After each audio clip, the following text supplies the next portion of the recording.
आहे शिव साबुदाणा वडा? एक नंबर. नमस्कार मंडळी, खूप खूप स्वागत आहे माझ्या यूट्यूब चॅनलवरती, ज्याचं नाव आहे स्वाती व्लॉग. तुम्हा सगळ्यांना शुभ सकाळ. आणि आज आहे महाशिवरात्री. महाशिवरात्रीच्या पण तुम्हा सर्वांना खूप खूप साऱ्या शुभेच्छा. आज आम्ही सर्वांनी उपवास धरला आहे. तर उपवासामध्ये मी काय बनवणार आहे ते पण तुम्हाला शेअर करणार आहे. तर व्हिडिओ स्किप न करता पूर्ण बघा. उपवासामध्ये काय बनवणार आहे ते दाखवणार आहे. तर मी आज बनवणार आहे झिरकं आणि शेंगदाण्याचं झिरकं आणि साबुदाणा वडा.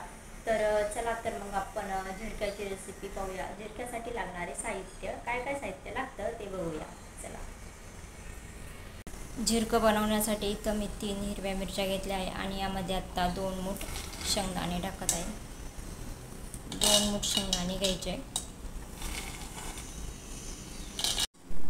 आता हे मिरच्या आणि शेंगदाणे आपल्याला मिक्सरमधून पाणी टाकून एकदम पातळ अशी पेस्ट करून घ्यायची आहे. अशा प्रकारे मी शेंगदाणे आणि मिरची बारीक करून घेतलेली आहे झिरक्यासाठी. चला तर मग आपण झिरकं बनवायला घेऊया.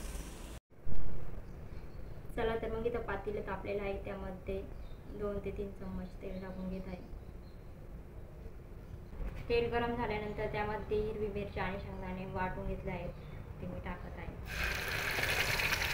इथं मी जिऱ्याचा वापर नाही करत, कारण कधी कोणाकोणाला चालतं जिरे उपवासामध्ये. आमच्या इथं नाही टाकत, मम्मी नाही टाकत. झिरकं ही रेसिपी एकदम साधी आणि सिंपल पद्धतीने करता येते आणि झटपट अशी रेसिपी होणारी आहे. झिरकं बनवण्यासाठी जास्त सामग्री पण लागत नाही. चला आता 1-2 मिनिटं चांगलं याला परतून देऊया. त्यानंतर 2 ते 3 मिनिटानंतर चांगलं परतल्यानंतर त्यामध्ये पाणी ॲड करत आहे. आपल्याला जेवढं पाहिजे तेवढं पाणी ॲड करायचं आहे, पातळ घट जसं पाहिजे तसं. आणि आता यामध्ये मी मीठ ॲड करणार आहे. मी टाकून घेतले आणि आता फक्त मिक्स करून गॅस बंद करूया. अगदी सोप्या आणि झटपट पद्धतीने हे झिरकं तयार होतं. गॅस बंद करून घेते आता.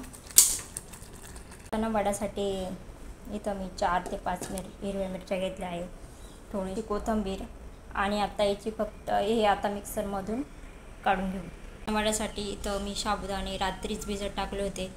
अशा चांगल्या प्रकारे साबुदाणा भिजला आहे, बघू शकता तुम्ही. इथं आहे 4 बटाटे उकडून घेतलेले, 4 बटाटे. शेंगदाण्याचा कूट जेवढा पाहिजे तेवढा यूज करा.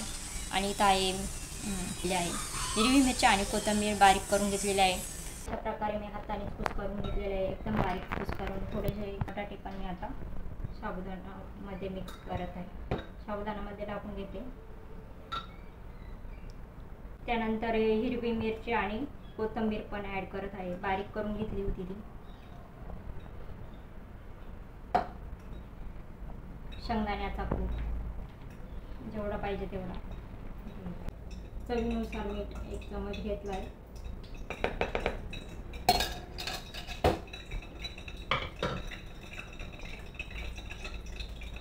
कोथिंबीर. आता हे सगळं चांगलं मिक्स करून घ्यायचं आहे आपल्याला साबुदाण्यामध्ये.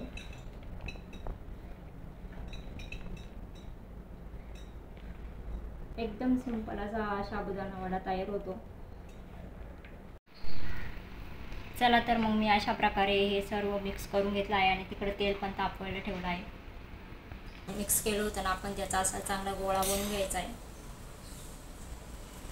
राऊंड शेपमध्ये. जास्त जाड पण नाही आणि जास्त पातळ पण नाही, अशा प्रकारे. चला तर मग आता येतो याला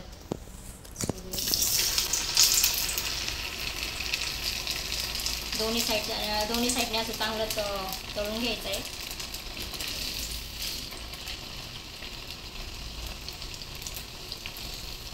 साबुदाणामध्ये कच्चा राहू नये यासाठी मध्यम आचेवर आपण साबुदाणा वडा तळून घ्यायचा आहे.